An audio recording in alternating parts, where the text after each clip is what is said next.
Iniimbestigahan na ng pamunuan ng Presidential Anti-Organized Crime Commission o PAOK ang nag-viral sa social media na pananampal ng tagapagsalita nito sa isang lalaki sa kasagsagaan ng operasyon sa Pogo Hub sa Bagak, Bataan noong isang linggo.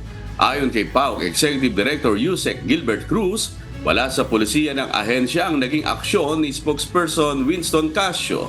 Tiniyak ni Yusek Cruz na kakausapin din anya ng PAOK ang biktima upang hingan ng kanyang panig. At automatic yan, dapat kakasuhan mo yan. Wala naman sa batas natin na papipiliin ka na kaso o sampal o kaso o bugbog. Dapat talaga kasuhan. Wala namang SOP ganon.